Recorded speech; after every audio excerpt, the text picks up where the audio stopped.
My fellow Kenyans, habari zenu wa Kenya wenzangu. Kakonga the coach and the pioneer of Vision Total Football Kenya. My fellow Kenyans, wa Kenya wenzangu, there comes a time, when hard decisions must be made. Whether it's in your life, whether it's in the life of a country, or whether it's in the life of an organization. There comes a time when hard decisions must be made. And I want to start by begging the government of Kenya not to pay 103 million Kenya shilling that FKF must pay to the former Harambee Stars coach Amrouche. As we know, CAS, the FIFA court has ruled the case of FKF against Amrouche. The FIFA court has ruled in favor of Amrouche, the former coach, and FKF has been given 30 days to pay 103 million Kenya shillings. My fellow Kenyans, Wakenya wenzangu, I'm begging the government on behalf of the Kenyans, on behalf of the taxpayers, on behalf of football lovers in Kenya, please, the government of Kenya, don't pay that money on behalf of FKF, because there must be a time where we must say enough is enough. And I feel that time has been fast approaching, and this must be the time that let FKF die now, because the further we go, the more it is going to cost us as a federation, as an organization. I have said here on this channel time and time again that FKF is an organization that has no future. I think most Kenyans are now starting to agree with me. I think most Kenyans can see what I have been talking about, because only this year, May, the government gave FKF 244 million Kenya shilling so that the FKF Harambee Stars can participate in CAF tournament that was in Egypt. That is May this year. Now, ahead, as I can see, if the government does not find 103 million Kenya shilling to help FKF pay Amrouche, Kenya will be banned from the World Cup 2022 qualifying games. However, I must say that even if we are even if Kenya Harambee Stars is going to participate in World Cup 2022 qualifying games, Kenya will not qualify, but at least pengine tujionyeshe tu tuko hapo, but we know we will not qualify. But this burden, FKF burden to the government, to the taxpayers, to FIFA, because also, as you know, I have said already here that FKF was requesting FIFA to give them 600 million Kenya shilling, which basically will come from 150 million Kenya shilling that FIFA gives FKF per year. So if you put that 4 years in total will be 600 million Kenya shilling. And that is what FKF was requesting FIFA to give them in advance. Now I wonder if that's the money they wanted to spend to pay Amrouche, because this case, Amrouche and FKF, it has been going on for a very long time, since 2014. And Amrouche was awarded, I think 60 million initially, but he said that was too little. He went back to court, and now he has been awarded 103 million Kenya shilling. As if that's not enough, we know very well Bobby Williamson, the Uganda coach, the Scottish coach who was coaching Uganda Cranes. Then he went to Gor Mahia, and then he came to Harambee Stars. He was sacked by FKF in 2016 when Nick Mwendwa came in. So Bobby Williamson came in during Nyamwea's time, and then when Nick Mwendwa came in, they sacked him and they brought in Okumbi, saying that Bobby Williamson was being paid too much money.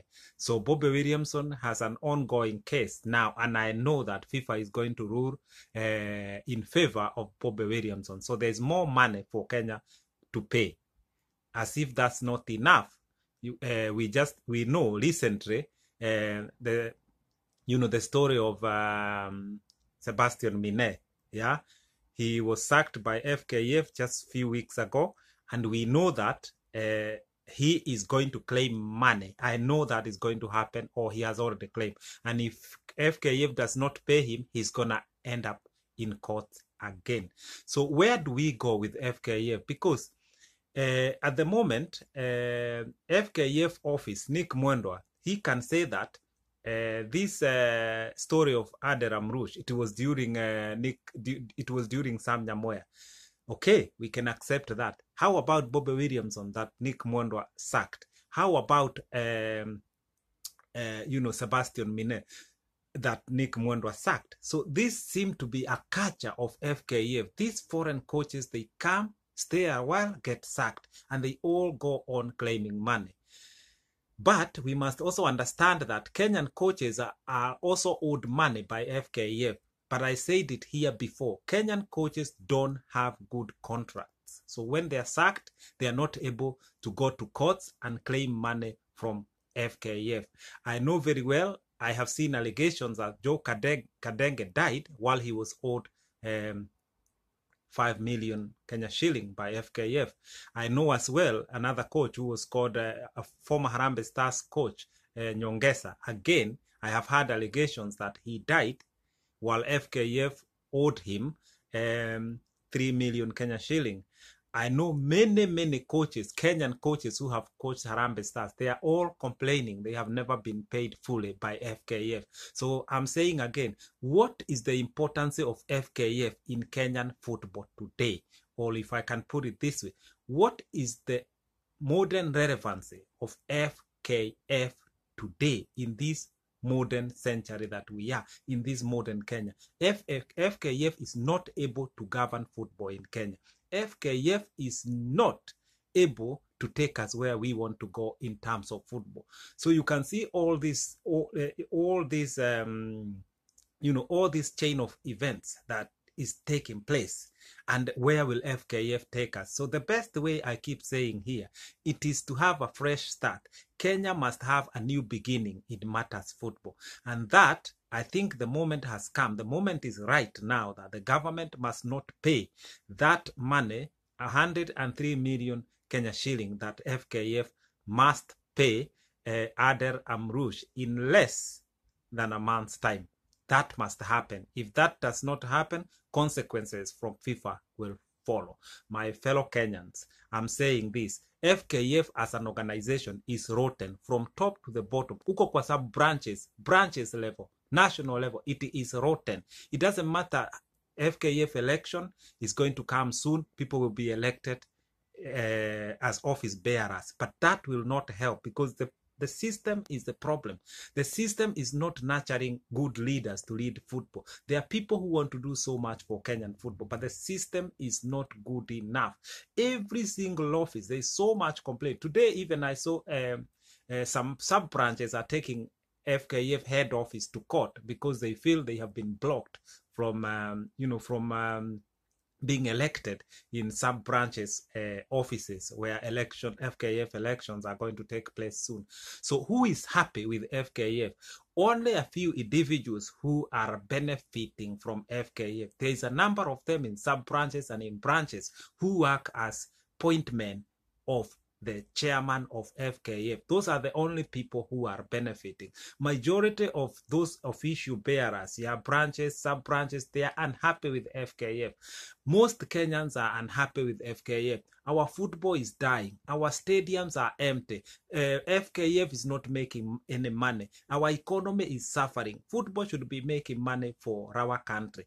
Now, it seems like we are going to take Mama Mboga's money, taxes paid by Mama Mboga, to give to FKF so they can settle their debts. Wakenya wenzangu, where do we go from now? What is our way forward? I keep saying, no matter what happens, we must have a new beginning, a new football system using Vision Total Football Kenya. It is the only way out for Kenya. The longer we wait, yeah, the more we are going to suffer.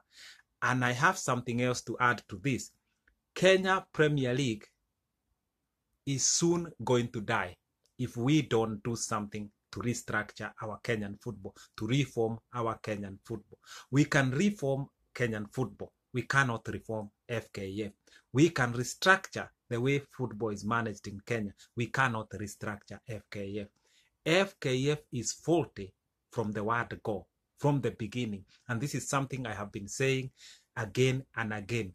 Those Kenyans who have been listening to me through my YouTube channel, they are already well informed what is wrong with the FKF and what is our way forward. So my fellow Kenyans, my main point was this today, begging the government of Kenya not to pay the money to Amrouche on behalf of FKF. Let FKF die, and the sooner it dies, the better. This is the moment. Let FKF die. We will bury it, we'll forget it, and our football will better. I leave you in peace. I'm gone.